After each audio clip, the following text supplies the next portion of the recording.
Hello and welcome back to Inside Quotes, the show where my brother and I rewatch, review, and relive the staples of our childhood. This is episode 139, and I'm your host, Jeremy, and with me today is my older brother, Jonathan. Jonathan, welcome back to the show. Quack, quack, everybody. It's great to be back on Inside Quotes. Jeremy, thanks for welcoming me back. I'm very excited about today's episode because it's been a long time coming. Wouldn't you say so? It has been a long time. That was a niche reference, but what else is new? Mm-hmm. It has been. I bet there's like one or two people that actually get that reference. Or just you. Probably me. Anyways, yeah, it has been a very long time, Jonathan.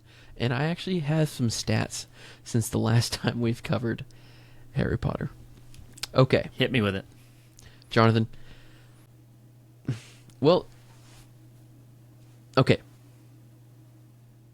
You remember when we first started this series, it was in October of 2022. Okay. Jonathan, that was 4 years ago. That was about 40 months ago. Mm-hmm. Jonathan, that was about 1,248 days ago. Wow.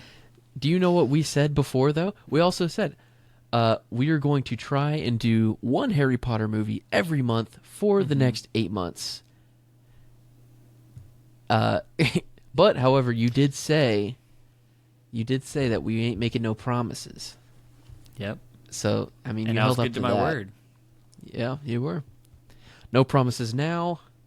And the best part is that we won't even have finished this movie after this episode because this is only a part one. Not because of us, because the movie is built in part one and part two.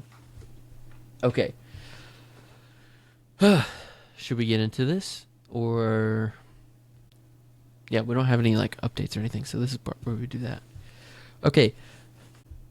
All right, so Jonathan, today we are covering the wonderful end of beginning, whatever that song is by Joe Keery. I'm just gonna go and do fun. Hang on. You go. Yeah. So I want to talk about the two-part structure though, because this like kicked off a whole trend. Yes. Right. Like.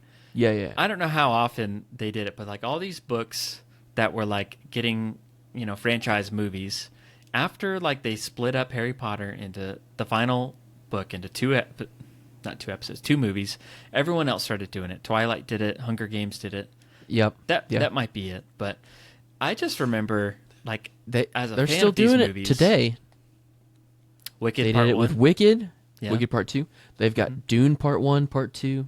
Part 3's coming out for that. Yeah. Dune.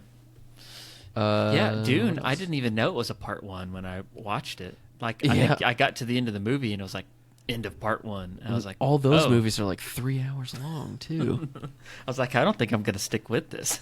They can't keep getting away with that. But I remember like from the point that we got to book 4, people were talking like, we need to split these up into 2 movies so that we can like, because it was just like, it was so much material to get condensed into a movie. So like when they announced with Harry Potter and the Deathly Hallows, we're splitting this into 2 movies, I was like, finally, justice, Vernon quote. Yeah. Well, I mean, the book.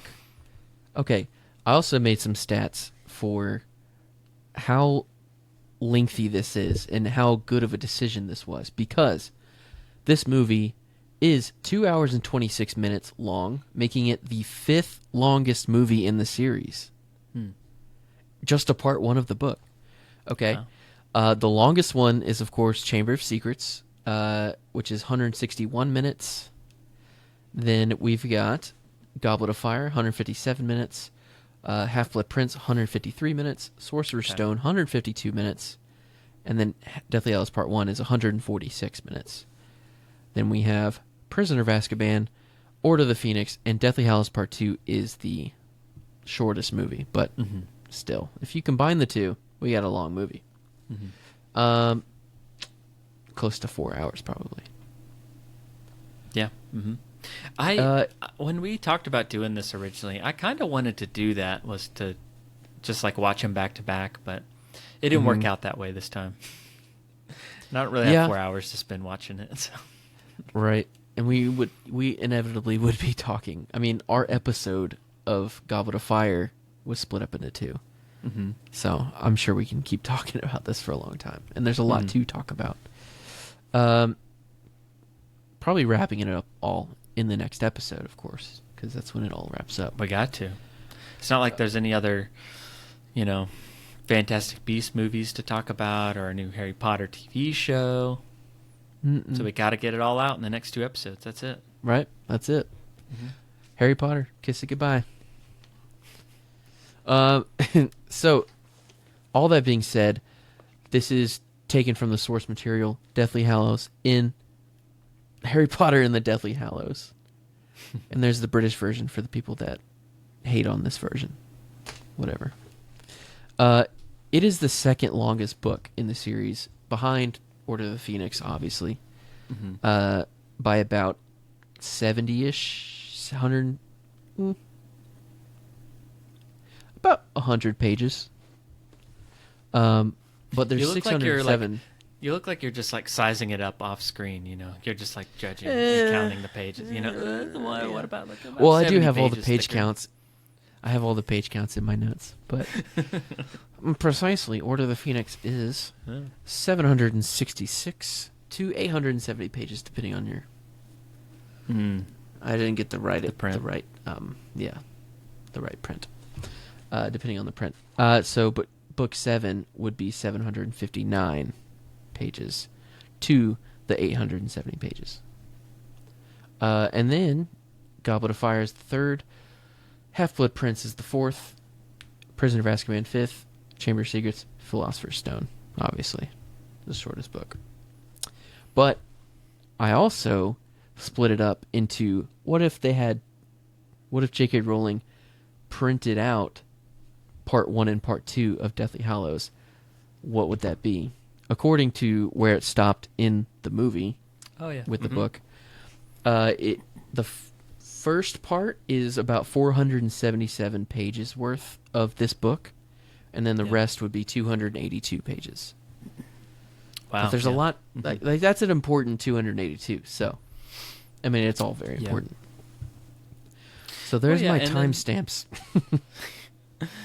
Yeah, I mean, I was always curious how they were going to split it up, and it does make sense how they divided it up, I think, with the movies. But I mean, a lot of like the first part, some people kind of complained it was kind of slow, which is kind of understandable. That's kind of the story. Yeah. So a lot of that is kind of the same. So I know they were able to really streamline that for this movie. I don't know. It's just like they're just camping, which is probably why you like it, Yeah, I love it. There's not a single shot of Hogwarts in this first part. Wow, yeah. You just get like one shot on the Hogwarts Express. That's it. Yeah, that's true. Okay, before we dive back into it, let me do these quick history and fun facts. If you haven't seen this is a good introduction to it. First, this movie came out in 2010, directed by David Yates. It's rated PG-13, and the tagline on the poster says, "Nowhere is safe," or "The end begins," or "Trust no one." It's very serious. Things are getting very serious. Yeah. And I also have some history and fun facts, Jonathan. Wow. In addition to this. Mm-hmm. It's just ripped from IMDb, but we're here to tell you about it instead of you looking it up. All right. So, obviously, if you've heard of... This is not the Duck Dynasty podcast. Okay. Okay, sorry. That's on Thursdays. Guys, if you're willing to listen to that, just let us know and we'll start it. The Duck Room, like for real. Okay, so if you're familiar with the documentary that came out a couple years ago, like 2023 maybe? I don't know. The Boy Who Lived, David Holmes. It was Daniel Radcliffe's stunt double while performing a aerial stunt on the set. David Holmes suffered serious spinal injuries when he was pulled back and slammed against a wall. The accident left him permanently paralyzed and with limited mobility in his arms. Did you watch that documentary? I never did. It's like a back burner for me, but I watched it on a plane. I would like to. I watched it on the plane one time, and it was very good. So we definitely suggest that. That's dangerous. I kind of assumed it was going to be like really sad. I wouldn't want to watch that on the plane. It was sad, Just, but like, it was tearing also up. very interesting. Yeah. It There's also, I mean, was a good. sorry, yeah. There's that like Christopher Reeves Superman documentary, and I wanted to watch that too, but I was like, oh, I just know that's going to be sad. Yeah. Yeah. I mean, it was sad, obviously, but it was. It's definitely a good watch. I would suggest watching that. Okay. This was the first Harry Potter movie to have J.K. Rowling as a producer. Interesting. Yeah. Did you know that John Williams, who composed the score for the first 3 movies, expressed his interest in returning for the final 2, but he couldn't due to a scheduling conflict? What was he doing? The War Horse? What a waste. Oh, man. Okay. The setting for Godric's Hollow was the historic village of Lavenham, Suffolk. Famous for its medieval architecture and half-timbered cottages, exterior shots were filmed in the town under top secrecy, without the actors present, and then the scene in which Harry and Hermione walk through the village is created using CGI. So we'll have to watch that through next time. It's very, I mean, it's like an establishing shot, but that's interesting. Lots of CGI Harry and Hermione in this movie. Yeah? Let me just put it there. And I also had that personal thing, not from IMDb, but you already brought it up, that Twilight and Hunger Games copied it because this was like the pioneer of the part 1 and part 2 of the final installment. Yeah. Also, Nicholas Hooper, who was the composer for the 6th movie, was lined up to do it, but he declined because it was taking too much of his family life. So he chose not to do that. And M. Night Shyamalan and Guillermo del Toro also expressed interest in directing this final installment. That's interesting. Yeah. That would be 'Cause crazy weird. At this point, too, because like David Yates had already done 5 and 6. So he was like he had kind of like settled like on a tone for these later movies. So it'd be weird to like switch it up right at the end, but it would. And I'm pretty sure that he was already like lined up to do it. Yeah. But I mean, they were just interested. They were just shooting their shot, It's fine. Yeah. Why not? Wonder what kind of twist. Del Toro, he was going to be like lined up to do the Hobbit movies for a while and did a lot of pre-production on those. And he ended up not being able to do it, so Peter Jackson did it. But like, I don't know. I guess I haven't really seen a ton of his stuff, but it just would have been weird. I don't think I would have liked it. It would have been another artsy movie, like the 3rd one. Yeah. Could have been good. Could have been dark. It could have been. Okay. Well, the last fact that I have is that this movie consists of 4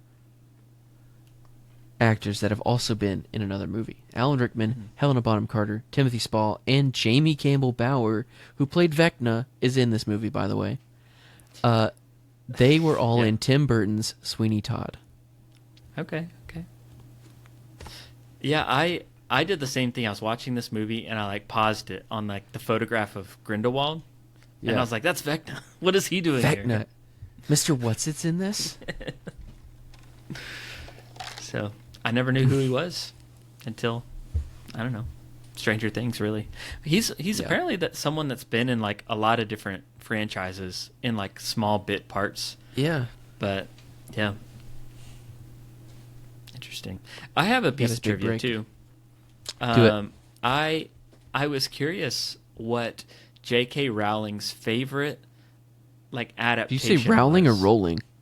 I said Rowling, but it's probably Rolling. I think It it's is how they say rolling. it. It is rolling, but Come on, people don't care about her Rowling. anymore. Um, I feel like we've always said Rowling growing up. yeah. Hmm. And if you know her like personally, it's like Joe Rowling. Like I feel like the Yeah. screenwriters always refer to it like, oh, and like Joe's writing is so it's just wonderful. Right, You know, right. she's made me so much money. You know. I'm okay with Um, saying Rowling instead of Rolling because Hmm. for Rowley, the guy that said Zooey Mama, Mhm. we wouldn't say Hit the button. Rolly. What button? Wait. Say it What again. button are you talking about? Say it again. I said Zoo. We're Uh, gonna have I some th- fun with this new media.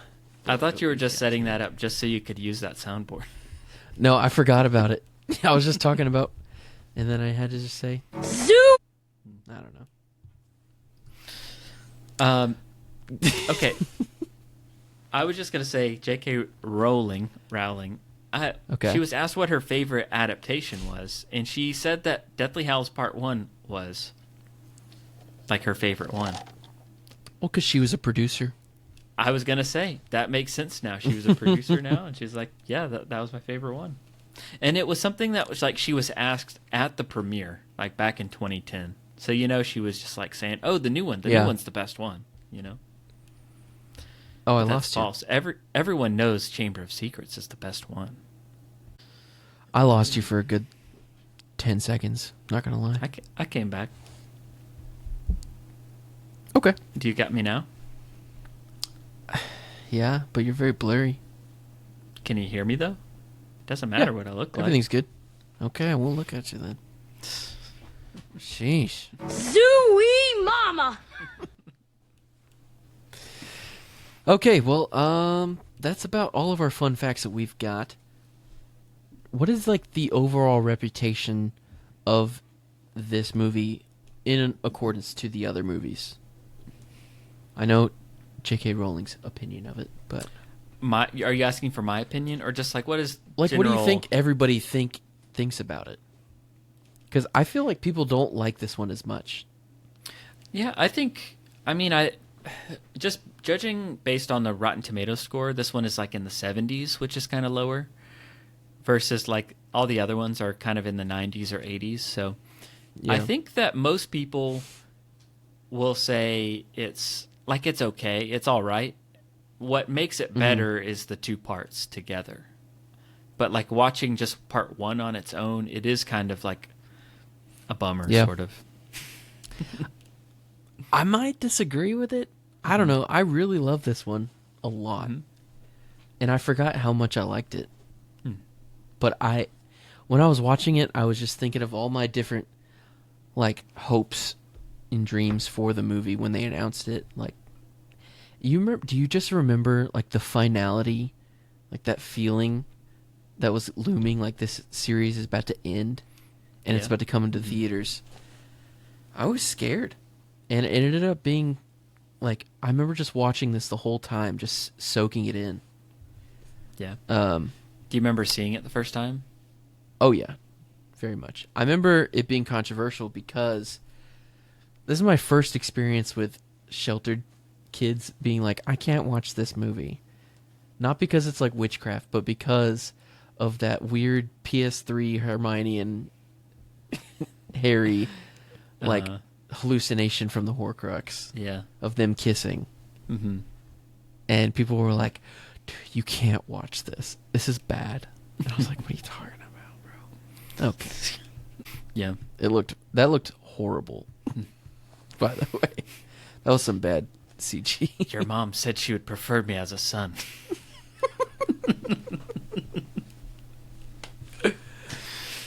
Yeah.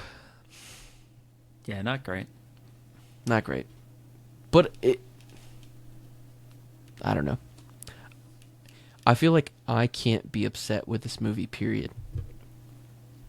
Because it's very accurate. Mm-hmm. Let's see. I guess we can just start out.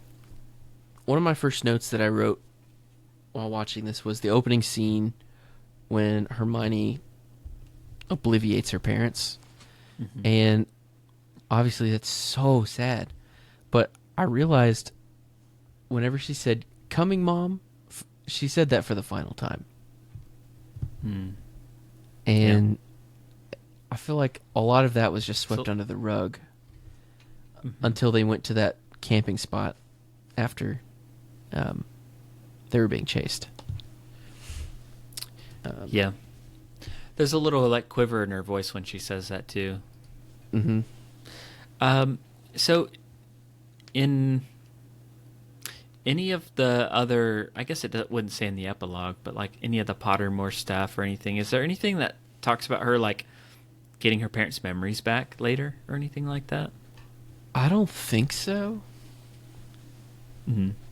Um, I don't know if it's something that can be reversed or anything, but yeah, I don't think that is possible. But if any witch or wizard could do it, I feel like she could.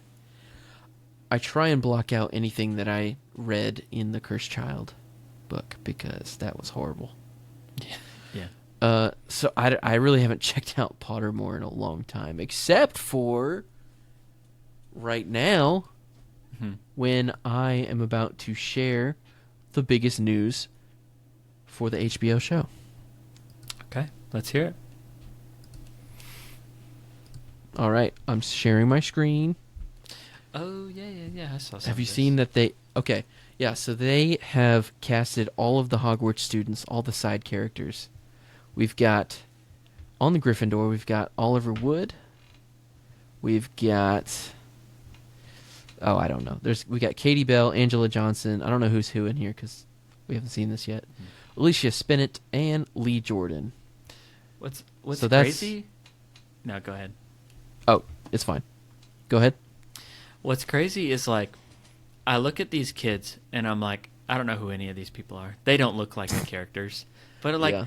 that's literally like the same thing. What like people all were the- saying 20 years ago. Yeah, about the movies we watched. I was like, I don't know who any of these people are, you know. But so it'll just be for the next generation. That's all. Yeah. I can see it now that I know who it is, you know. Mm-hmm. I believe Yeah. Erie Farrell is going to So- be Katie Bell. So this is Katie Bell right here. And then we've got Aisha Soten. These names I cannot get. Angelina Johnson. Katie Bell, Angelina Johnson. This guy is Orson Matthews. He's going to be playing Oliver Wood. So this is Oliver Wood. He looks like he's obsessed with Quidditch. And then this would make this Alicia Spinnet, and this would make this Lee Jordan. So Mhm. this is the Quidditch team. Besides him, he's the commentator. He looks like he commentates on Quidditch. Maybe, do you think maybe that he will eventually be cast on the reboot of Community as Pop Pop? He'll be in the movie. Pop Pop! Bet you guys didn't know that, did ya? Okay, Hufflepuff. We got some puffs in the building.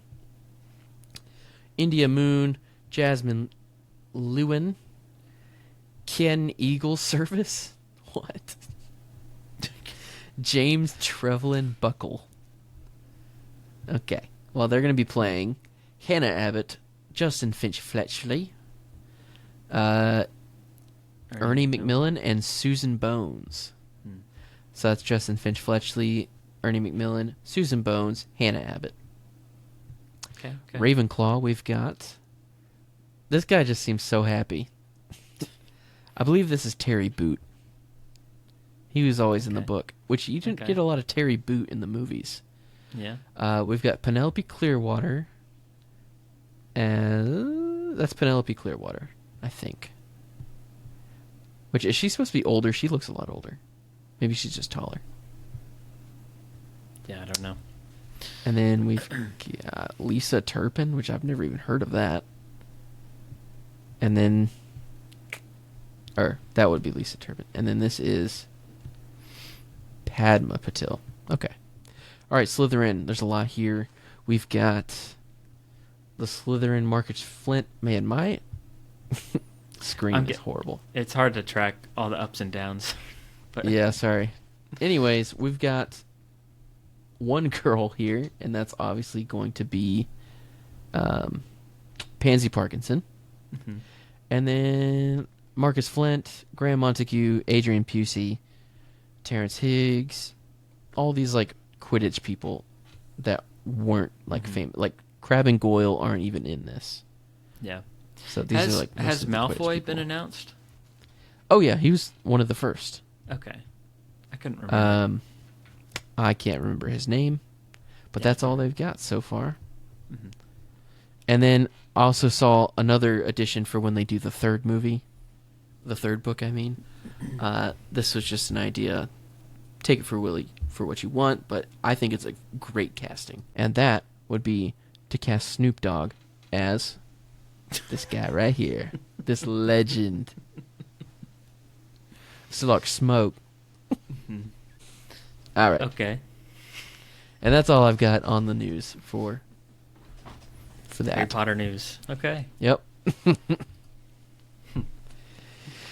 Back to Harry Potter 7 Part 1. You know what?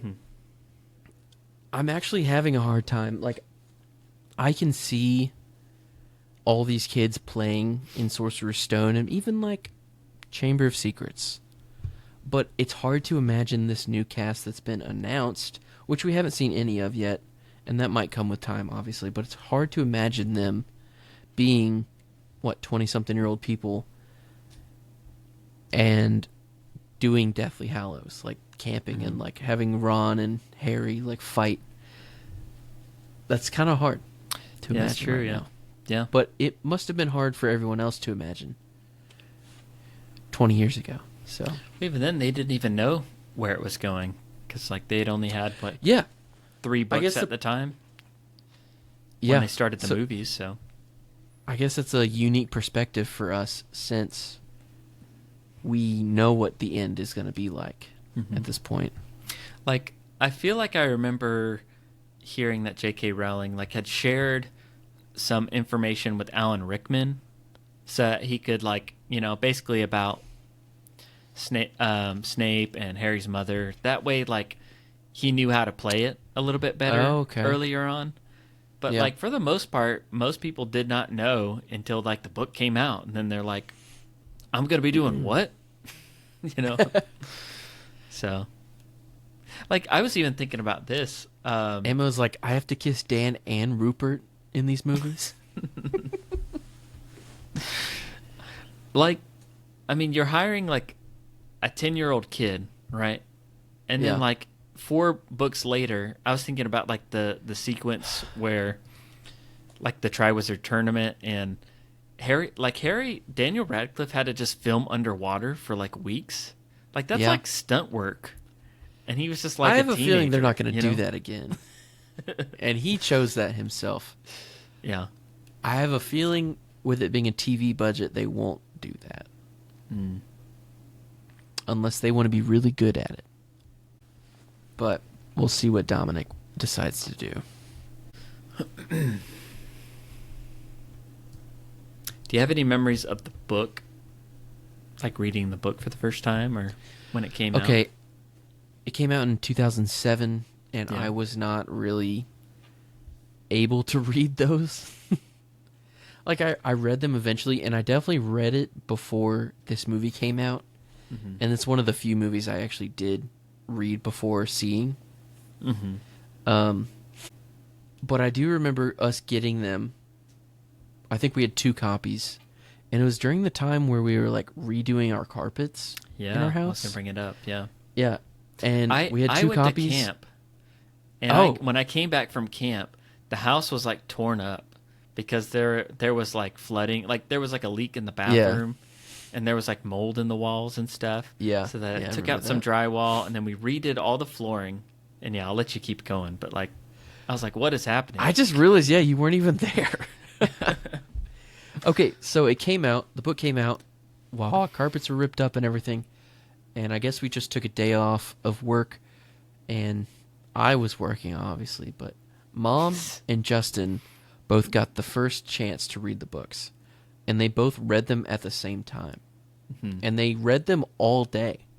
That's kind of what you just did back then. I think you just Yeah. read it all in one sitting because it was such part of the cultural zeitgeist. back then. It was just pop culture. It's like us watching Survivor right now. I mean, Survivor was going on back then, but we weren't into it back then. You know what I mean? Okay.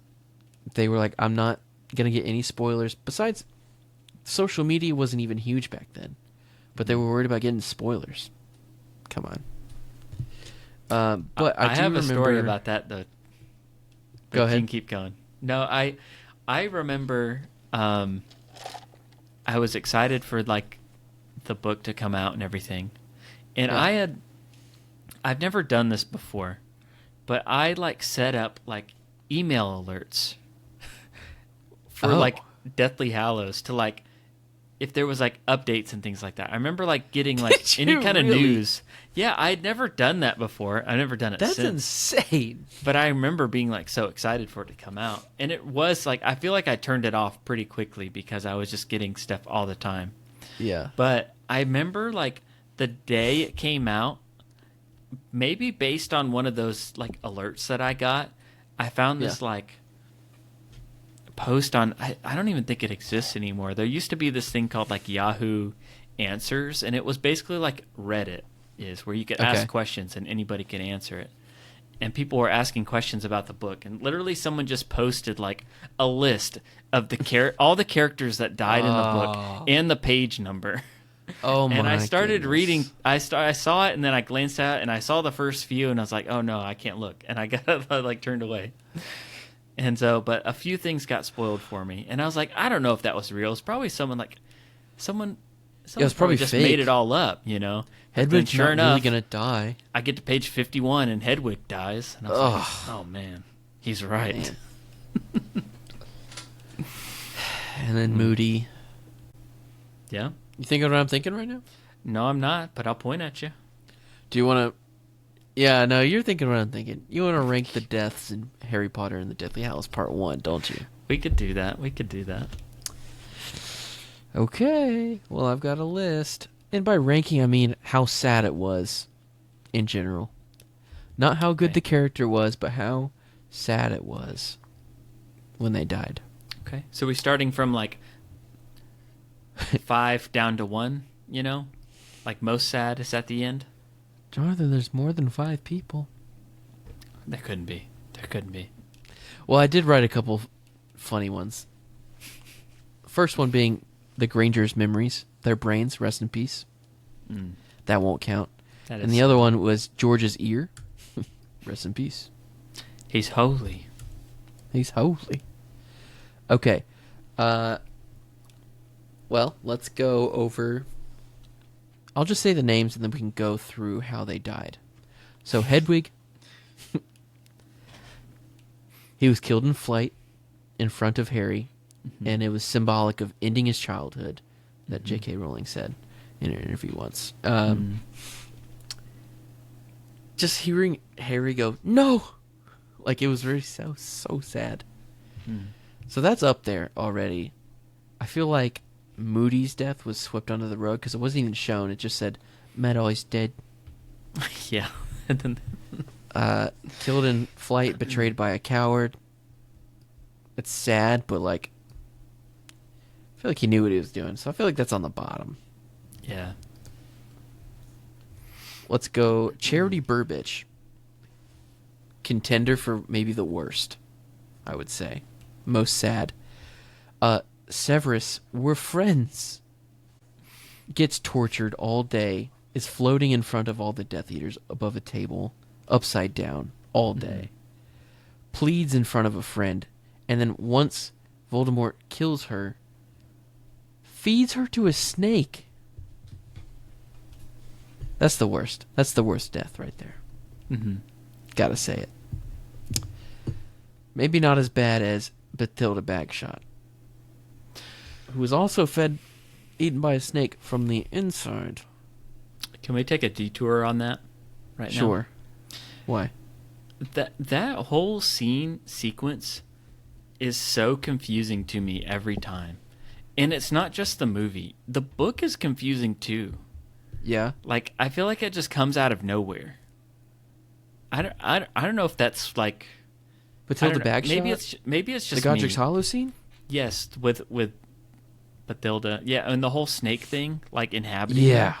Oh, Like so gross. I remember the first time I read that scene, and I was so confused. Like I thought I skipped a page. Like suddenly there's a snake. I didn't like understand it. Yeah. I didn't, and like even like re-listening to it, like in subsequent things, like listens, I think it's going to be more clear. I feel like it's not written very well, or it's written in a way to Maybe be not. suspenseful and like to just scare you. I don't know, but it's like Boo. yeah, Boo. it's with the book, you know. I don't know. The movie was kind of confusing too. Like I just thought it was weird. And so what? The creepiest part of the whole series was that scene. Yeah, Maybe in the cave in the movie prior, but this, so it's dark and creepy, and I never want to see it again. it's been a little bit. I listened to the book, but it was a few months ago. So does the book say that the snake was Nagini? Is it Nagini or no? Or is it just a I snake? assume so. I just never knew. Like it was always confusing to me. It's because like why would Nagini be there? Yeah. Because she's always with. She's always with Voldemort. So Yeah. was Voldemort there? Guess was we'll have just to read weird. it again. It was always confusing to me. I don't know if Yeah. anyone else was confused by that scene in the book, but I was. I remember. Yeah. Well, back to the deaths. We've got Rufus Scrimgeour, who was killed off book, off page, off screen. Around the time of the wedding, it said the ministry has fallen. Scrimgeour is dead. And then we've got Grigorovich, the wand maker, killed by Voldemort personally. And then the last of all is Dobby. Dobby, the house elf. I feel like the silence speaks for itself. Yeah. That elf was so annoying, am I right? No, for real. I do remember that was my spoiler, that knowing that Dobby died, because Mom started crying when she read that part. Oh man. Yeah. And she was upset that everybody was dying. And I was like, Mom, it's called the Deathly Hallows. You gotta expect that.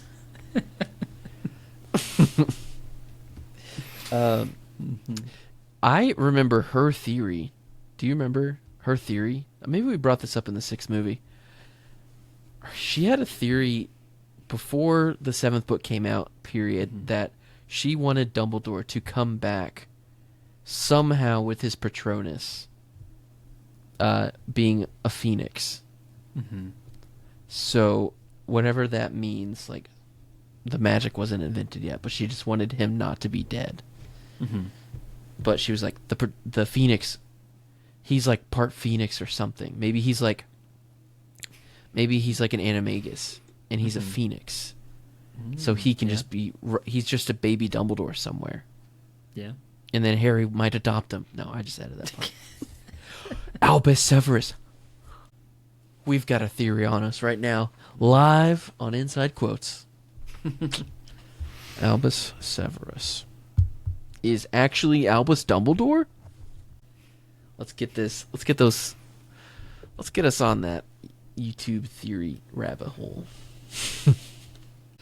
I feel like Dobby's got to be the number 1 death, followed behind Charity Burbage, followed behind Moody because we liked him.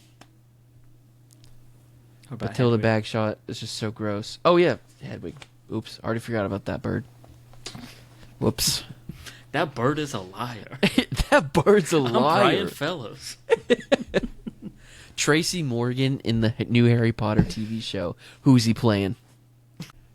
Who's he playing? Careful. Firenze. I'm a centaur. This is Shouldn't my. be in this I'm gonna go forest. teach. I'm gonna go teach in the castle. They don't like me anymore. What you know about astronomy? Yeah, that's a good thing. That's a good thing. But Tracy Morgan playing him. and Daniel Radcliffe are in a new show together. Yeah, Like a TV what is that show. about? I have no I idea. saw that. I watched Daniel Radcliffe's Hot Ones interview, and he talked about it on there, and it looks pretty funny. Yeah. I really love Daniel Radcliffe's career post Harry Potter. You do, yeah. It's very, like, obviously he's got millions after this, so he can just do whatever he wants, right? And I feel like the three of them kind of split their trajectories. Like, Ron basically retired. Rupert retired. He bought an ice cream truck. His career was kind of over. He did a couple things here and there, but I don't know if that's what he wants, but he's got a whole family right now. I don't know. I don't know if he wanted his career to be stopped, but it did. Daniel Radcliffe, he went and did a couple artsy things. He did Swiss Army Man. He was in some Broadway musicals. And he lives in New York. Yeah, he's always doing musicals. He did one of my favorite ones right after this, I think in 2011, called How to Succeed in Business Without Really Trying. And it was pretty good. So, it's one of my favorite musicals. But he just picks and chooses his, like, any script that he's, like, excited about.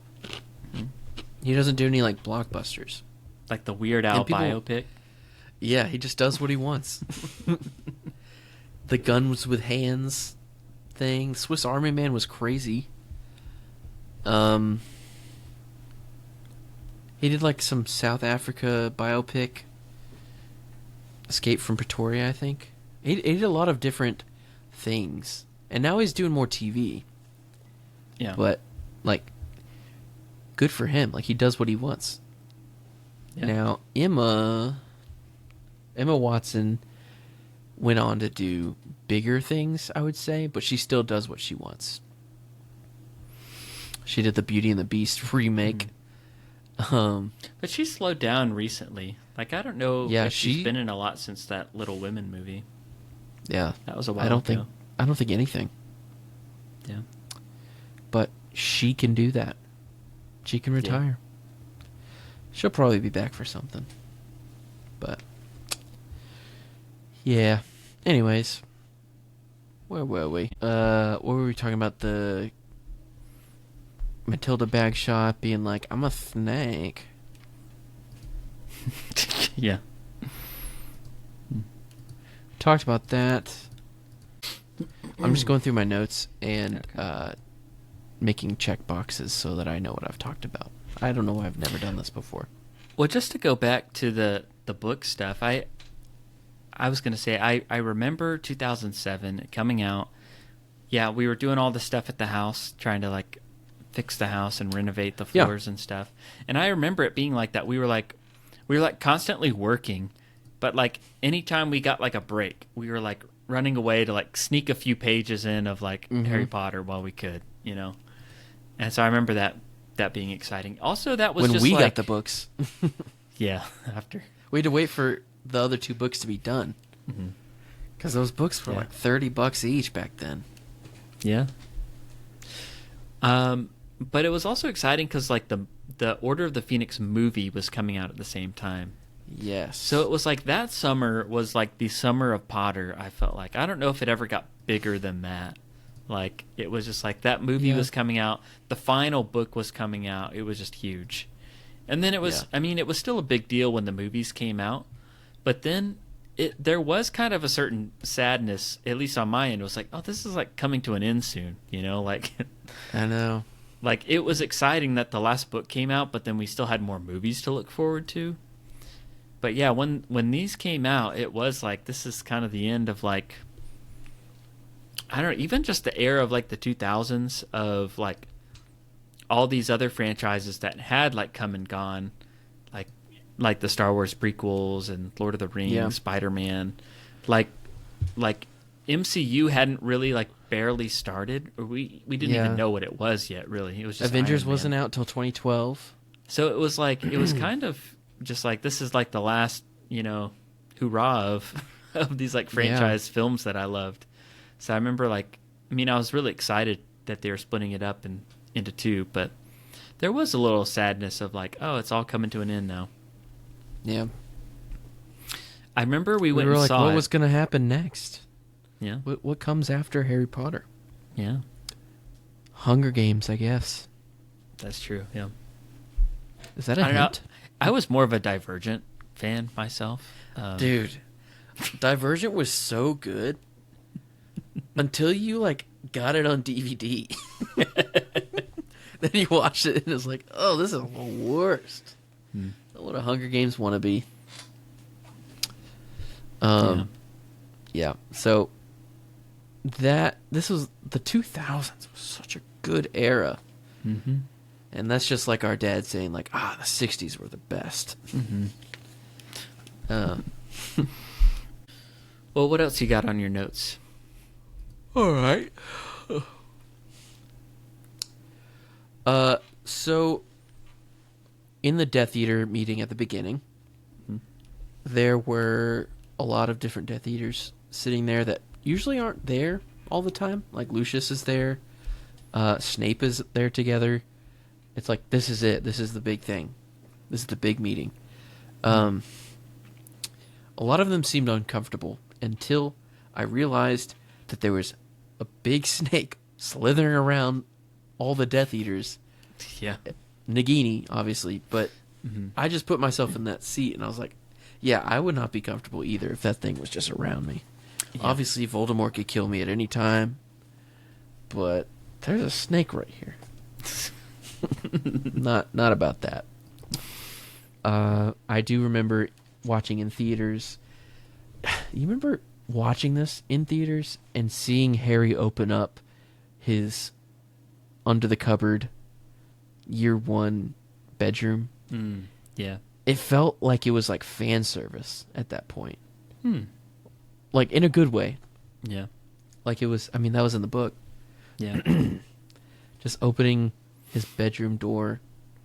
It was just so exhilarating to see that. I feel like people were like, maybe not cheering, but they were all just like, you could hear their hearts be warmed. But it's the classic move, you know. You're moving out of your old place and the rooms are all empty, and then you just have to go back through and just do one last look at the old place, you know. Yep. You know. The Will Smith. Yeah. Looking around. We did that with our house.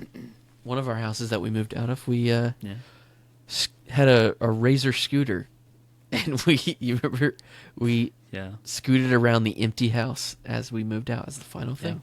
One last time. It was a good ceremonial send off right there. Okay, book question for you since you just read it. I mean, you read the sixth one a while back, but didn't Harry meet Bill in the sixth book? Because he was in the Battle of Hogwarts. He right? did, but since they cut it, they had to add it to this one because they didn't show the Battle of Hogwarts really at all, like in the sixth one. People were upset about that, and they did it in favor of doing it for this movie instead. But I don't know. I feel like they could have done it again. Yeah, they could have done it again. So, I don't know. I know with, like, certain aspects, you know, they've combined. Like, I know with, like, some of the Quidditch stuff we talked about, they combined stories from 5 and 6 into the 6th movie. So, I think they just kind of have interchanged some things. But I feel like that is what will be really good for the TV show, because you'll have a whole season to recover from that battle. Those are good finales. So that'll be good. Okay. It was also super cool to see Bill and Mad-Eye in the same room acting together, because they never got that, but they were actually father and son in real life. Oh, yeah. So I feel like those characters aren't very compatible in the story, except for that one point before he dies. Yeah. I forgot about that, yeah. Yeah, that's cool. Domhnall Gleeson and Brendan Gleeson. Oh, okay. I had something I had thought about with that scene with the seven Potters. Yeah, yeah. So I mean, it's a fun scene. It's funny. Yeah. And like in a movie where, I mean, immediately this movie's tone is just like the darkest of all of them. You know, Yep. it's just like, it's so dark and overly serious, but like it does have a few moments of comedy. Serious and this is isn't one in of this them. one. Well, yeah, not in part one. That's my biggest gripe with J.K. Rowling is she did not need to kill Sirius. Didn't need to happen. Could have been Grandpa Sirius later on. Could have been. Sorry. So they Go all ahead. take the polyjuice potion, right? They all become Harry. Yeah. And then Fleur's just like, "Don't look at me, Bill. I'm hideous." But It's just Harry in a brawl. Harry's just standing there like, "Oh, thanks." That's some good, but another thing that I thought was funny was like, I think Ron says it. I couldn't tell who said it, but somebody says in the background like, "Oh, I knew she was lying about that tattoo." But but that doesn't make any sense. Like if they like turned into Harry, like it would I just think be his maybe body, s- right? Maybe in Ron the was- in between. Maybe someone was telling us a rumor about Harry. Maybe Maybe Harry maybe was saying Harry he had a had the- tattoo. Maybe someone was s- starting rumors about Harry having a tattoo. Hmm. And Ron was like, "Let me make sure." I don't know. That's a. It just interesting seemed like a catch. random joke that they like recorded after the fact or something, but you could just hear it in the Yeah. background. Yeah, I did think it was really interesting seeing Daniel Radcliffe acting as 7 other characters at the same Playing him. time, Yeah. playing his character that he normally plays. It was a weird Inception type of thing. Mm-hmm. It was like that's like doing an impression of someone doing an impression of you. Yeah. So obviously, he's got 7 movies at this point. He's got to have some good acting chops by now, and he does. So, and then we move on to the chase, the broomstick. What do they call that? The 7 Potters scene, whatever. Mm-hmm. As they're flying out, Hagrid is just flying through traffic, just in public. Yeah. And like Death Eaters are crashing into RVs and they're crashing. Like, I guess they're not worried about being seen by Muggles anymore, because I feel like at this point, Voldemort is like affecting Muggles. Yeah. That's true. So I guess they're kind of already aware of this world. But I just thought that was interesting that they were just landed in traffic, going through the tunnel. Yeah. Hagrid's always a big softy. He was just like, "Oh, I brought you here when I was a baby." Yeah. When I was a baby. When you were a baby. When I was a baby. When I was a baby. Yeah. Seems only fitting I could do it again. That's not a Hagrid. Yeah, I couldn't do it either. I could. Why, Hermione? All right. Next thing. Also, you know how I said like it was I noticed like the last time people were saying things because I knew at this point people were dying. So whenever like Hermione said "coming, Mom" for the last time, I noticed that. Mm-hmm. And I noticed that in the funny inside quote that we say, "Wow, we're identical." That was the last time they could say that too, because George lost an ear like an hour later, Yeah. part of his ear. So Mm-hmm. you pretty much couldn't tell besides like a freckle or something. Yeah, now they can tell. But that was very funny. What they looked at each other. This movie seemed to take the darkest parts and still add some heartwarming humor in it. Some of the funniest pieces of the franchise are in this movie. Yeah. Some Yeah, of there's them, a lot not of good all. moments. Yeah. There's great moments. Yeah, Yeah. a lot of them near the beginning. Fred and George steal the show. Mm-hmm. I mean, Yeah, they get a lot of good moments to shine. look, I'm holy. But I think our favorite is whenever... Okay, I was very proud of Abby for this, because while we were watching this, she made a movie quote before it happened in the movie. Oh. She was, right before Ginny came up, she was like, "Will you zip me up?" I was like, wow, that's the quote you pull? All right. Very cringe. But then our favorite part, of course, is noticing that George sneaking around them at breakfast. Yeah. Did you notice the way he was hopping quietly over chairs and stuff? You have to go back and watch that. That's so funny. And then he's just like acting like he was there the whole time. Morning. Good prank. Just trying to diffuse the tension. Yep, that's also a good one. This movie's got a lot of good quotes in it for how dark it is. Then we move on to the scene of the will of Albus Dumbledore. Yes, I'm still here. Wait, are we just going to go through our quotes? Okay, well, let's do that. I was doing a bit. I turned out the lights. I didn't even notice you do that. Sorry. Just don't leave.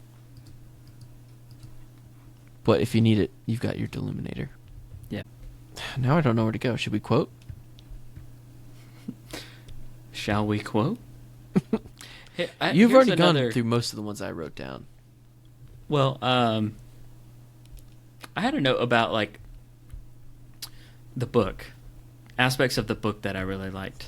Okay. That I knew was going to be kind of hard to feature in the movie, but I did miss. One of the things I always thought was cool in the Harry Potter movies in general was just like I enjoy reading like letters and like the pieces of writing, like the newspaper articles that would be like Yes. featured inside the story. And Yeah, with this one, yeah. I loved getting to read Rita Skeeter's book on Albus Dumbledore. Yeah. Like it's kind of a thing like as they have time, they like come back and read a little bit more. Yeah. And it kind of amazes me of like you write an entire book inside of a book. Yeah.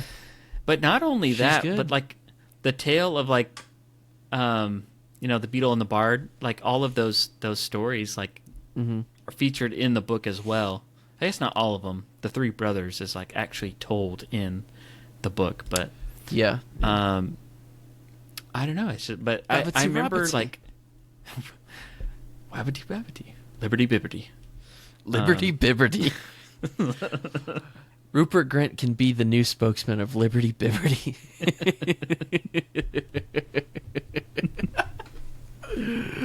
Okay. That's a good clip. So Uh,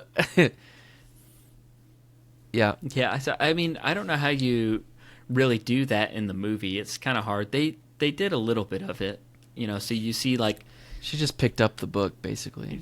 yeah, that's kind of it. Harry talks to the one guy, his old Dumbledore's old friend, Elphias Doge at the Oh, yeah, wedding, yeah.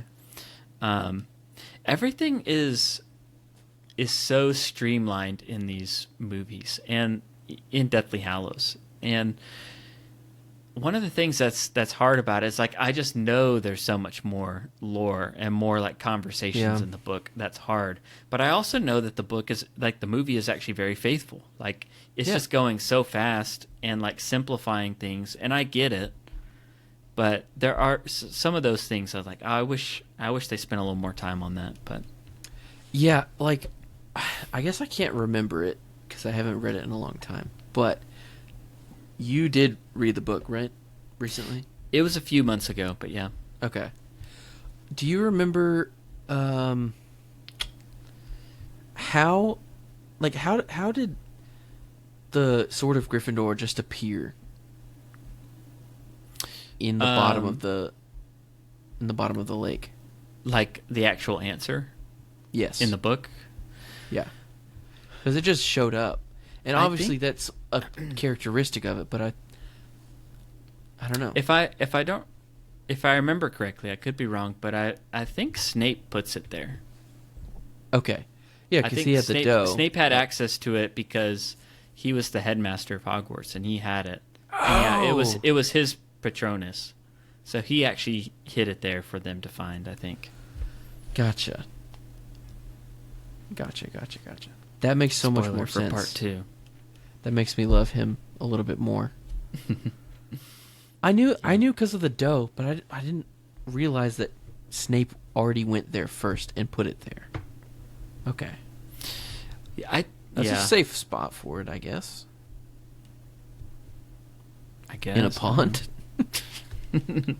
Icy river? Yeah. Okay. It is kind of like, That's a good... Okay.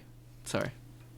I mean, it's good, but it's also kind of just like convenient because I mean, I feel like Hermione was just jumping around to random spots that she went with her family before, so it was like, oh, they just happened to be outside of this lake where it's hidden. Like, Yeah. well, okay, no, here's actually I am remembering now. So I think with Ron, the Deluminator was leading him to that spot. So they just happened to be there. Yes. But I think the Deluminator was supposed to lead them to that spot where Snape had hidden the sword. But they were I already think. there, and that was when Ron came back. They had no idea Ron was going to be there. Yeah. They didn't. Yeah, they weren't led there for any particular reason, I don't think. But the dough led Harry. Yes. The Yeah. Patronus. Oh, yeah, that's right. Yeah. I didn't realize that Patronuses could go so far. Does that mean that Snape was just close by? Well, I guess that's what I was wondering. Because I didn't know if he did it in that moment or if it was like ahead of time. But Yeah. I guess maybe he was there. They just never like show his point of view like in the flashbacks, in Right. his memories or anything. So, That would have been really good to throw in. yeah. But I guess that's how... Maybe we're just stupid. Maybe when you Yeah. realize No, for that sure. it's... Maybe when he tells you that he has the dough in the flashback, that's... You're supposed to, like, link up the fuse for the firework to go off. That is supposed to blow your mind. Yeah. But most people are just like, oh, that's because it was Lily. It was Lily's Patronus. Yeah, that's what you focus on. And I think that's what the movie leans on more than anything. But However, they did exactly what they did to us in the third movie. Because Harry thought it was his dad's Patronus leading him to this, but it was actually his Patronus back in time with the time turner, blah, blah, blah, blah, blah. So I wonder if you go back and read the book, if Harry was thinking, oh, maybe my mom's Patronus is leading me to this. And Yeah, then I don't think you he- find out that it's Snape. yeah. Yeah, I don't think he knew until later on. Like Man, what this her is a good Patronus written book. was. This is Yeah. a great written book. Ugh. So good. So good. Okay. Well, yeah. Also, part of the book was like the Dean Thomas radio show. Because he didn't go Potter back. Watch. Potter Watch, yeah. That's what they called it. Yeah.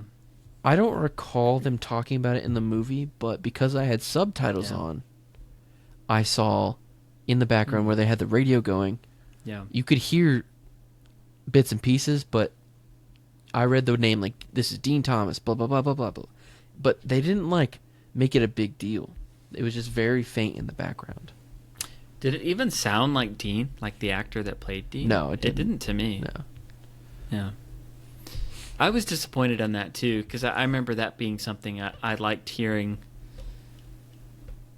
You liked hearing them like listen in to like people they knew using code Yeah. names and code words and stuff to like tell the news, and like it kind of gave them like some hope, while they're just on this Yeah. endless hunt, not going in circles. But yeah, I mean they just kind of show it, and it's just basically used as a way to say like people are dying, and this is the list of people that died today, which is pretty sad. Sad.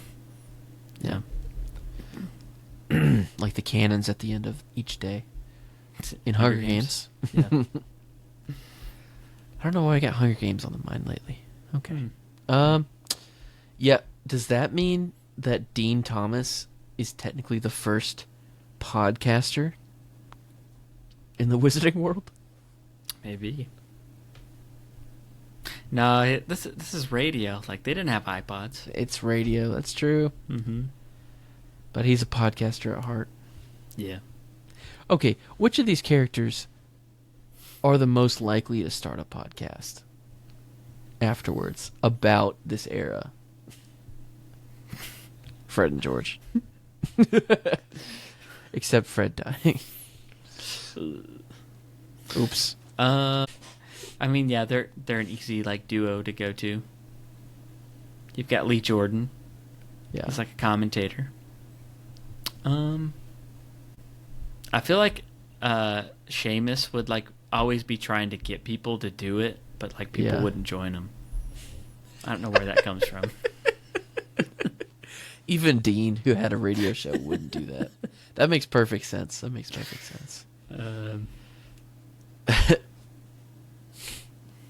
Yeah, that's all I got. I guess nobody wants to relive those days. Yeah.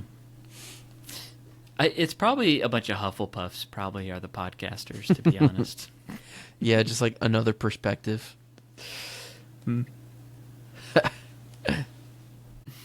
I'd love to have somebody rewrite these books from another perspective of some random, from like Terry Boot from Ravenclaw. Isn't there like a musical like that? Like a what? Oh, isn't like Puffs? It's called Puffs, right? Something like that. Yeah, it's like it's like the Harry Potter story from a Hufflepuff's point of view or something, you know. How they're irrelevant. But I don't really know anything about it. It's like the Lion King 1.5. Okay. So the Will of Albus Dumbledore. Ron gets the Deluminator. Hermione gets Tales of Beetles and the Bard. And Harry gets the Snitch, which is the Resurrection Stone that we find out in the end. That was also the last time we see Rufus Scrimgeour before he's done with the book. Yeah, in the book, I remember there was a lot more like tension between Harry and Rufus because Rufus was like trying to get him to like work with the Ministry in fighting Voldemort, and like Harry was like, "Where were you 2 years ago when you were calling me liars?" And he was just like, he was really trying to get information about like what Dumbledore had told him and what he wanted him to do, and was like trying to get information about that and try and get him to work with him. And Harry's like, "I'm not having any of this." But they really didn't show too much of that. You could tell there was like some tension there, but it kind of was just like a straightforward, like in the movie, apparently the Minister of Magic just, does these will readings to ordinary wizards, I feel like it's Albus Dumbledore. It's pretty That's big. true. Yeah. He's no ordinary wizard. But I feel like since the items were such precious cargo, he had to be there for that. Because you could tell he wanted to see... He knew that snitches had... You could store stuff in a snitch, and he knew that they had flesh memory. Yeah. So I think... You can even see it in the movie. Like, you see his face change a little bit when he holds it, and nothing happens. Yeah. But Harry it's not had to anything kiss like it. stated, but like it's one of those things that if you read the book, then you're watching for it. And I feel like there's a lot of that kind of stuff where it's like there's less like outright said about the plot of the movie, but like if you've read the book, then you kind of know what's going on a little bit better. Yeah. I feel like people that haven't read the book would have an interesting time figuring out what's going on right now. I've always thought that too. I mean, this more than any of them. Yeah, especially with all the Horcrux and just trying to understand them all and how they got to that conclusion and what's the like significance of them. It's just like so fast paced that you're like, what does this Deluminator have to do with anything? Yeah. Just kind of felt like that in the book anyways, but whatever. From what I remember in the book, what I've always loved about this book is like it does start out slower, not slow, but it is like a slow build of like trying to put the pieces together of like who RAB was and how do we destroy the locket and how do we get this and it's like they do feel like they're spinning their wheels for like 400 pages, and then like suddenly like everything starts to click and everything starts to like fall into place really quickly, and it's just like it's just like a race to the finish, and it's really fun. I enjoy it a lot. It's like a scavenger hunt. Yeah, only they're getting hunted. Yeah, I guess that's what you do at the end of these franchises. It's like you hunt down Horcruxes, or you like collect Infinity Stones, or I don't know. It's just a treasure hunt. Yeah, I guess so. Which I'm not mad or about. Kyber that. crystals. I love treasure movies. I do love. Yeah, it's a little step-by-step collection. Yeah. Better hurry up, unless you get snapped. One thing I was going to ask you about. So they use the term like snatchers in this movie a lot, as far as like people Snatchers. that are like, are they just like bounty hunters, and are they Death Eaters, or are they just No. people that are loyal to Voldemort? I think they're not loyal to Voldemort. They're loyal to money. Okay. And So I it is think like a... that they've always been there. Okay. Maybe not, but especially since people are wanted. A lot of wizards are wanted, so they're just there making sure they make a buck here and there. Yeah. I wrote this down at the beginning scene where the Snatchers first show up, and then like when Hermione made those enchantments and they can't see her but they can smell her perfume. Yeah. The main Snatcher looks so much like a video game cutscene. Like that whole scene is just cutscene energy. Like how it's just like, even like the sound of him just like it being muffled when you go around. It's, oh my goodness. And he even looks like a video game person. It's like a GTA cutscene. I don't know. I don't know what it is about his face, but he just looks video game rendered. Like a PS3 Harry and Hermione. Yeah. Lots of PS3 characters in this movie. I could see that. Yeah. As far as like being a weird cutscene. Yeah. So yeah, they figured out the RAB locket stuff, and they were like, "Oh, we have the wrong one." That stinks because Dumbledore kind of got poisoned for that. But anyways, let's go to the Ministry. More Polyjuice Potion. Polyjuice Potion. One of my favorite parts of this whole movie, surprisingly, is the Ministry scenes. I don't know what it is. I just like the Ministry more here than in the fifth movie. But it's just so funny watching them become new people. And Anytime seeing there's Hermione Polyjuice... finally get to be undercover.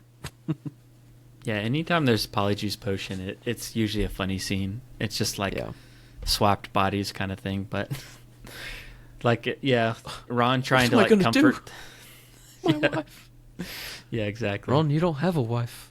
That was a heartless thing for him to say still. Yeah. Come on, Harry. Yeah. And then he snogged her. Mary? Nice meeting you. Long story. Yeah. No, it was good. It was so lovely seeing Harry deliver that revenge line full circle of, "Sorry, Dolores, but I must not tell lies."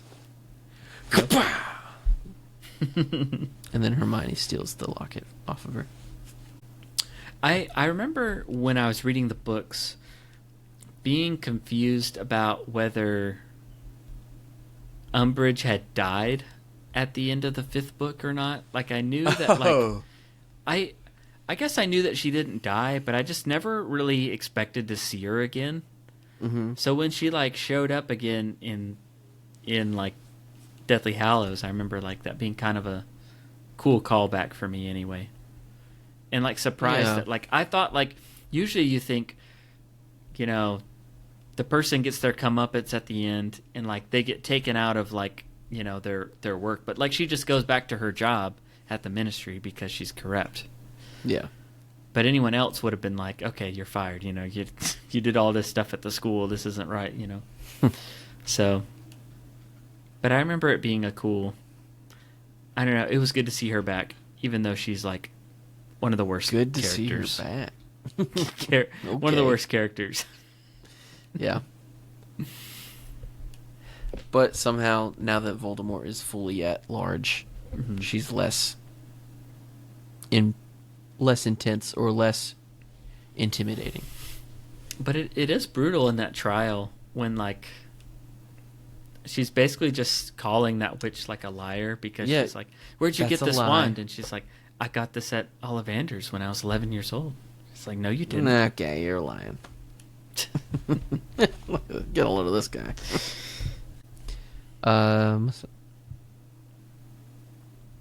Oh, dude, the squealing dude, the squealer. When they were trying to run away, dude, the sniveling little nerd that said like, "Harry, it's Harry Potter." Oh. Shut up! Nobody likes you. Shut up, Mom. You're cut off. Silence from you. Least favorite character in this. It's that one Key and Peele sketch. It's big on TikTok now. I guess you weren't on that version of it. Never mind. But that dude, the whistleblower, what did he have to do? What? So annoying. He's my least favorite character in this whole book, whole movie. More than Umbridge? Or more than Umbridge, more than Voldemort. The squealer. The little squealing dude at the ministry. It's like, Harry, it's Harry Potter. Not even oh my goodness. Bellatrix Lestrange when she like throws that dagger as they're disapparating and it hits Dobby in the chest.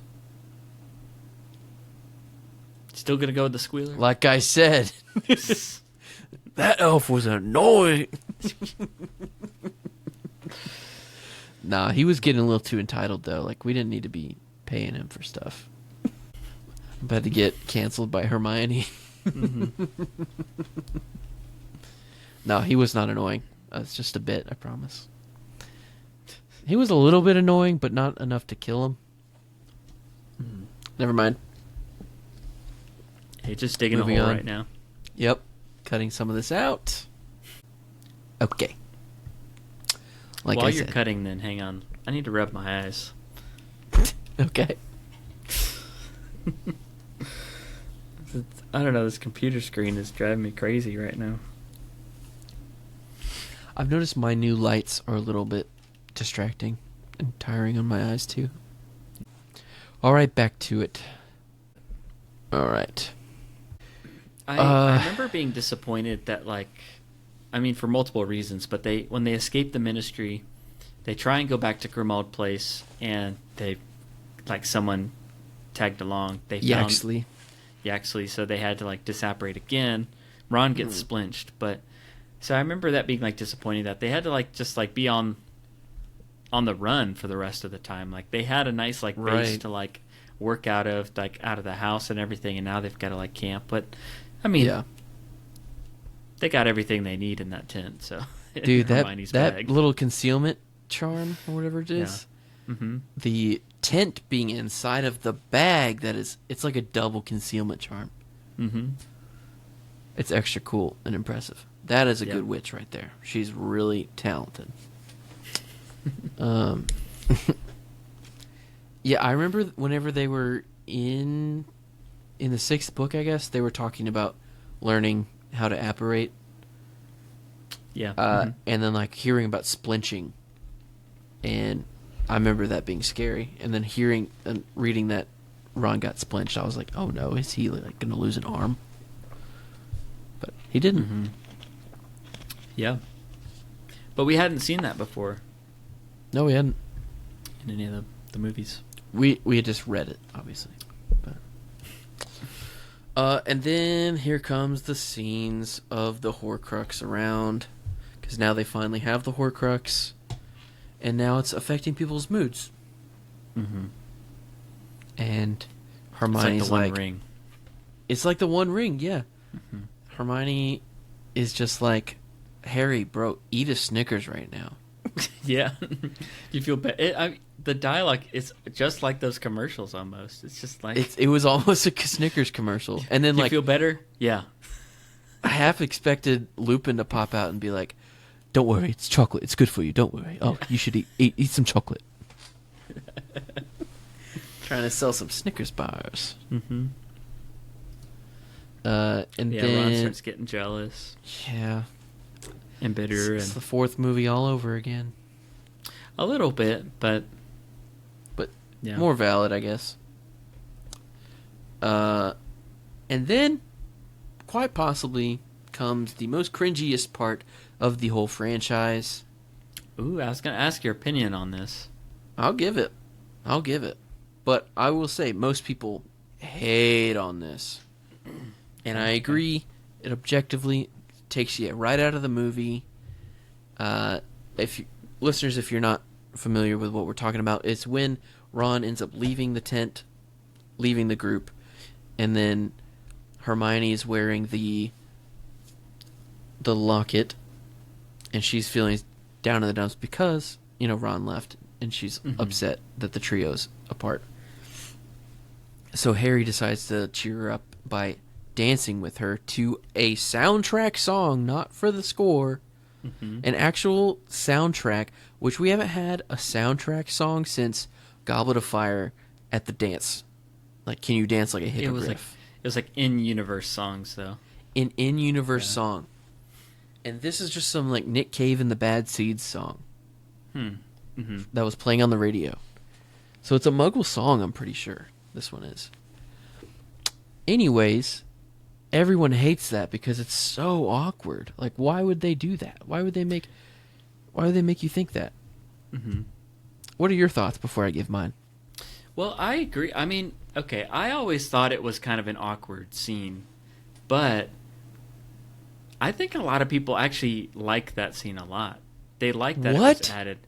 Actually, I was reading a lot about people like finding it like one of the best like character moments in the movie. Like, Dude, people I'm like reading. approved, My like, research is way off. I mean, I feel like the overall majority of people say that this is so cringy and it's the worst addition to this movie. Yeah, no, I Go was ahead. seeing a lot Go of on. the other direction of just like liking this moment between, like, it's just a very human moment between the characters, even though it's not in the book. Just like taking this moment to just like distract each other from, the plot of the movie, and and people liking that. I think just in general with Deathly Hallows, it's like it is very different of a movie. Like, you don't have the shots of Hogwarts.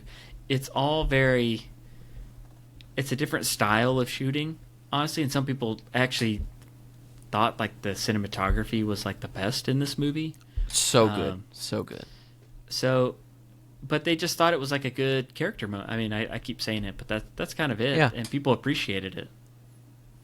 Well, I personally did think it was kind of awkward, and I was like, "What's going on here?" It's like, does Harry like her now? It's like, I just know. remember people dogging on it back in the day too. Yeah, that was my thoughts. I personally never saw Harry and Hermione. Like, I kind of wanted them to get together, but I never saw it happening. But I definitely didn't see. I'm so oblivious because I never once caught on that Ron and Hermione were going to get together. Yeah. But if you watch it throughout the whole movies, you can see it happening. Yeah. Ugh. I'm so oblivious. Maybe Hermione did the spell on me. Yeah, I think so. Okay, so let me give you my take on this scene because I actually am very much in favor of it. Listeners, if you disagree with us or you think this is cringy, let us know. If you don't, if you think it's a good addition, also let us know. Because we're very 50-50 on this. Maybe we might agree, but we both think the objective, whatever. Okay. Okay. Now, you go ahead. Okay. Well, yes, it is weird. It is cringy. It takes you out of the movie. But isn't that sort of the point after all? Like, the movie isn't the same when the trio isn't together. Just like the friend group isn't the same when the trio's not together. Everything's so unnatural. It's a friend trying to cheer another friend up, and I feel like it works great with that perspective because it's fun, but it's not the vibe of the actual Golden Trio. So it needs to be weird without Ron being there. Mm-hmm. So that when he comes back, you're like, oh, let's get on with the movie. Like, we can't move forward without Ron. We can move forward, but it'd be really weird. Mm-hmm. So I think that was a good choice, I think. Yeah. Like, I wonder if the director was like, we need to emphasize this point. Or if he just really liked he just wanted somebody to dance to that song. I don't know. Yeah, I think it was... I think the problem is just like, there's just like so much awkwardness between Daniel Radcliffe and Emma Watson.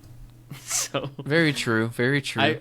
I feel like the scene in itself, like, I don't really have a problem with. I kind of like it, actually. And I could actually picture, like, the book versions of Harry and Hermione, like, in that scene, and it would be a little bit more natural, maybe. I could imagine her crying more yeah. in it. Yeah. Yeah, But I don't know. I don't even have know a if I can problem with imagine it, but it is a scene that I always just feel like is kind of a little awkward. Yeah. Not as awkward as the Horcrux illumination for Ron. Mm-hmm. Yeah. I think that's also a good point to help the viewer maybe possibly consider that, even if we didn't think that was going to happen. Because afterwards, it kind of shows Ron's fear. Like, Ron kind of thinks, like, oh, what's going on? And then when they start dancing, you're kind of like, wait, is something going on? Mm-hmm. But it's not. And then, Yeah. obviously, whenever Ron is about to destroy the Horcrux, his worst fear is shown in front of him. But it's not true.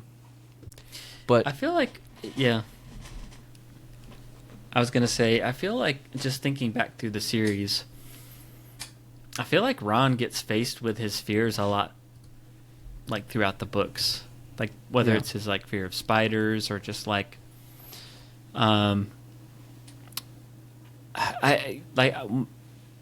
maybe with, like, the Mirror of Erised, like, and his, like, greatest desire, it was like, oh, I'm head boy and, like, Quidditch captain, and the fear of, like, not being able to live up to his brother's reputation, or just, like, that comes back too with, like, I joked about it earlier, but, like, Harry's like, your mother said she would have preferred me as a son. It's just like, like he's the forgotten one or anything like that. But Ron makes it a point in his life to be a respectable member of the Weasley family. Like, he's a prefect. Yeah. And he's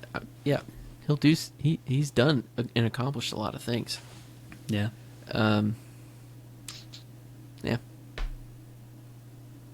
Yeah, that's all I had to say, I guess. But okay. I guess you were he saying was something about. Oh, go ahead. Well, I guess he's always been jealous of the relationship with. Not jealous. It was just like a tension that he had based on, like, feeling like everything he does is because of his association with Harry, So it's like all about him, and so that's where he gets those ideas of just like, oh, well, maybe, Hermione wouldn't be into me, she would like him, or all that stuff, Yeah. Except he's also said at the beginning, like, it's always been bigger than that. Mm-hmm. It's not about us dying for you. It's bigger than that, Mm-hmm. And I think he's done a lot of growth and a lot of. He's also 17 and gets in and out of his head. That's true. Gotta remember that. I do think the character, he's a lot more mature and he has grown a lot, but it's just one of those things that, like, he's just being tested, like, greatly through this whole ordeal of being on this journey and being injured and not having a clear direction of what even to do. Like, so it's just getting to him, not to mention the Horcrux is affecting him. So, yeah. Also, he was just like hanging out in a cafe. He couldn't go home, so like, he should have just stayed. I think he actually does go home in the book. But Really? then, like, okay. I mean, but it's like it's short-lived. And then he does, like, try and find him again, obviously, but I can't remember exactly, but I kind of feel like he said he goes home for a little bit. Okay. But for some reason, I just can't remember. Maybe I should have read this book again. Maybe you can read it before part 2? No. No. Maybe. You know what I did get, just on a side note, and an hour and a half in, we probably shouldn't be doing side notes, but I do have the Harry Potter Sorcerer's Stone, like the full cast version that they did recently for Audible, like the new version. Do you know what I'm talking about? Oh, yeah? Yeah, okay. But I haven't listened to it I just couldn't hear you. So, okay. I don't know if that's going to be any good or not, but... Can you start that over? Because I really didn't. You know what? I'm not going to say it again. Let's just move on. Lost connection. Did you say you got the Audible all 7? Yeah. Yeah, I have. I just have the first one. I used an Audible credit on it, but I haven't listened to it yet. I might log in on your profile then, because I want to listen to that. I heard they're good. Okay, you were saying something earlier about the cinematography and how good it was. I agree. One of my favorite shots, obviously there's like the landscape shots of them walking through the burned down trailer park. All the wherever they are in like Scotland, just all over. It's really beautiful where they're at. Where they're traveling through in the woods and all. But I think my favorite shot was a POV of Harry being drug out of the pond by Ron. Mm-hmm. It was like it was a cool transition. Anyways, that's all I had to say about the cinematography. Was it one of those that they had like a flashback or anything, or I don't really remember. No, I remember the shot of him looking up at the silhouette through the ice. I remember that shot. Yeah. It was from there, the transition from that to him getting pulled out. It was him getting pulled out, but it was just a POV of Harry getting pulled out. Oh, yeah. You don't really see that often. Mm-hmm. So, I liked that. That was pretty cool. Yeah. I think the special effects were complimentary of like the animation sequence too, with the Three Brothers story. Yeah. I didn't like that when I first watched it, but I love it now. I liked it now. I think that like the characters like had like they looked like the Clone Wars characters though, like the faces and stuff. I never really picked up on that before. I feel like now 10 years later, it reminds me of the Bible Project videos on YouTube. Yeah. Very much so. I feel like that's what they got their inspiration from. I don't know. Yeah. Also Tim Burton vibes a little bit. A little bit, yeah. Yeah. Well, Ron comes back. Hermione's upset at him. She's like, "Harry, where's my wand?" And Harry's like, "Oh, I don't know. And it was a very fun, sweet moment for them. Classic. The gang's back together. Mm-hmm. I'm going to murder Ron. She's like, I'm always mad at him. I'm always mad at him. Yeah. It seems like a great combo for a lasting relationship, you know? Yeah. The yin and yang. Opposites attract. I really did like them not only finding funny moments to sprinkle in through this book in the movie, but really just having sweet moments between the friendship of these three people throughout the years, and it's just like still the same after, like, what Ron did couldn't have hurt anything permanently, you know? Yeah. I really like to see that in a friend group. And then we get to move on to the Xenophilius Lovegood. Okay. Can we pause for a second? Yes. This is going good, but this is also going very long. So can we start to wrap You're not it up editing. here? You're not I know, editing. but I'm fading here. So Okay. Yep, this is the wrap. I'm wrapping it up. Okay. I got like 5 more notes left and we're good. All right. Okay, so they go to Xenophilius Lovegood's house, and can I just say that the dirigible plums both look and sound like a Wonka product.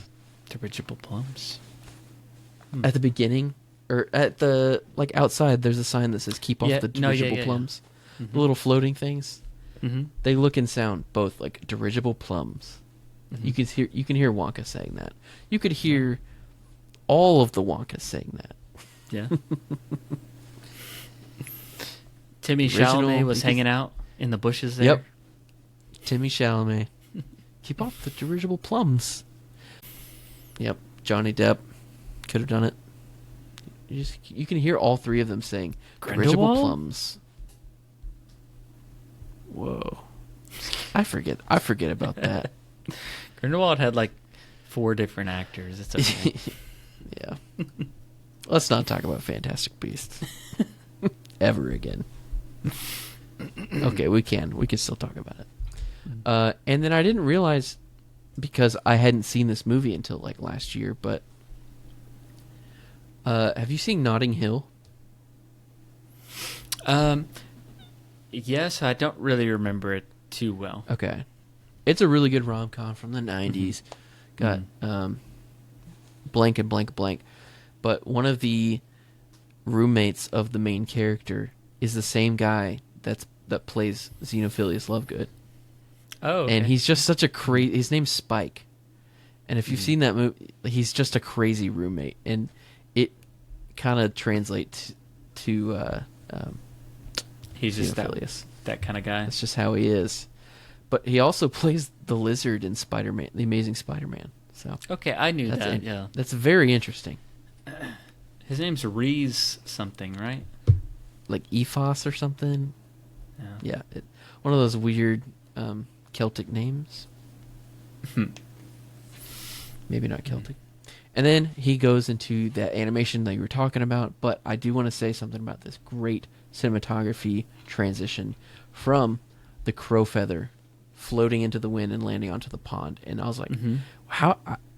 I was thinking before, how is this going to transition into the story? But yeah. Also, how is this a kid's book? It's about death and, like, killing yourself. Well, it's... I think it is more of like a Grimm's fairy tales kind of esque story. And a lot of those stories have gotten like more sanitized over time, but Sure. I don't know. But it people is- kill themselves. Death is inevitable. Okay, kids, Yeah. time for bed. I know. I don't even want to think about what happens to Wabbity Babbity. Wabbity Babbity? His name is Liberty Bibberty. Midnight. Mom always said midnight. Shut up, Ron. It's like Twilight. Twilight's better. Trying to get back on her side. Yeah. I feel like Reese, whatever his name is, the guy who plays Xenophilius, Xenophil, I feel like he's one of the best actors of like the side characters. He did a very good job. He is good, yeah. Yeah. And he's then- like, he just plays the you just know something's off when they go to his house and when he finally snaps. Yeah, he did a good job. Where's Luna? She'll be in. Mm-hmm. Yeah, it was creepy. And then one of probably the most iconic shots and scenes of this movie, which was featured in the trailer, was the running scene from the Snatchers. Yeah, I mean, it's on the poster. Oh, dude, Yeah. Such a good scene. Can I just say, so good. I love it when they take the music out. Mm. And I love the music, but it Yeah. was just so fast. All you could hear is the wand blasts, grunting, heavy breathing, and like the rapid footsteps. And it was just so intense. I loved it so much. And then they get stuck to Malfoy Manor. Dobby shows up, saves the day, gets... Yeah. Rest in peace, Dobby. I remember when this came out. I don't know if theaters still do this. It's like, it's like 4DX, but it's called like D-Box or something like that. Okay. Do you remember that? It was like basically like Vaguely, a Rumble Seats or something like that. And I didn't see it in that format, but I remember thinking like, I guess like when they're all running in that part of the movie, does like the seats just shake or something? Like I didn't know what it did. Yeah, I guess. I don't know. I don't even know if that's a thing that theaters still do or not, but I mean, maybe it got moved over. It might be an AMC thing because we had more AMCs than Regal. Mhm. But I remember it at the Movie Co. But that is AMC. yeah, Well, it is now. All right. Well, Dobby is unfortunately stabbed, and Harry buries him the human way because out of respect for Dobby. Because Dobby really saved their life. Like, really. Like, that would have been one it. turn of the screw at a time. Yeah. Dobby didn't mean to hurt anybody. Maybe just to seriously injure or maim. Good little final scene with him. And honestly, Bill and Fleur's house, 10 out of 10 bleed out spot. I mean, Dobby is just, that's a great spot to go. It's beautiful here. Weirdly enough, I don't know where area of England that is, or if it is, it might be in France. Bill Weasley, who is Brennan Gleeson's actual son, but not worrying about that. This other father, Rufus Scrimgeour, Bill Nye, okay, is the father of Domhnall Gleeson, who plays Bill Weasley in About Time, which looks like it's the same house, same area. Have you seen that movie? No, not yet. You told me It to. looks like... Dude, okay, if you watch it, you're going to cry, number one. But two, it looks like that house is Bill and Fleur's house. Oh. Like, the same area, landscape and everything. I don't know if anybody else caught on to that. But around the same time. I wonder if they filmed it at the same time. And then my last note that I've got is Dumbledore's grave sucks. It's just not right. It doesn't seem like... It seems like a Twilight grave. Yeah. Like some... It just was gross And to it me. also... Because they didn't show, like, the funeral or anything at the end of 6. Yeah. So, it's supposed to be on the Hogwarts grounds, right? I mean, close by there? Yes, I believe it's like an island on the lake by the Forbidden Forest. Did it show... It didn't really look like that in the movie, but maybe I wasn't paying attention. It looked like he was on a lake, like an island. Do you see, like, the castle or anything, like, in the background? Mm-mm. I didn't. No. Yeah. But could have been behind the camera. Mm. Yeah, just didn't like his grave. All right, Jonathan. Well, I feel like that's about it for part 1. That was a long episode, but you know, we got to do what we got to do. Yep, we got to wrap it up while Voldemort's on top. Yep. That's We how didn't you talk do about it. the music Cliffhanger. at all, except for like the one song from the dance scene. Yeah. But I would like to say there's not a lot of recognizable songs in this score. There's like 4 maybe that I've counted, Mm-hmm. but those 4 are so good, so Yeah. iconic, to where I would like consider this a really good score. I've always liked it. Alexander Desplat. Desplat. He came in and did the final 2 parts, taking over for Nicholas Hooper. You mentioned that already. Yeah. Yeah, it is a little bit different, but it matches the tone of these movies so well. And Mhm. coming from someone that really likes the score for like 5 and 6, and 4 also, Patrick Doyle. So I mean, Go.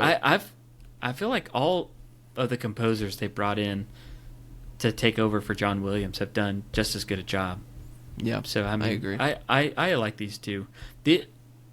Some of the music isn't like as, I don't know, isn't like the themes of John Williams and stuff, but it's like it puts you in the mood of the movie though. Like It I feel does. like I can listen to it and know which part of the movie it is, if that makes sense. But I do think I don't know where I'd rank them in total. Maybe we can do that on the next episode, but Yeah, maybe so. Mm. We've got. But I feel like the last I one's think going it's to be good. crazy wrap ups. So yeah, it's good. All right. Well, Jonathan, what letterbox score would you give this movie? well, I have always, from what I had remembered, I always felt like 5 and 6 were a little weaker in my mind, but Mhm. I thought like Deathly Hallows 1 and 2 were a little bit better.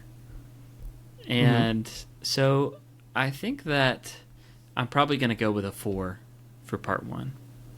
Okay. I think that's where I'm gonna put it. I I'm feel gonna like go it's very 4. faithful. Yeah, But yeah. it's very faithful. I'm gonna go 4.5, mainly because it ends halfway through. Mm. That is the trouble, yeah. It is a partial movie. Yeah. Yeah, I'm good with that.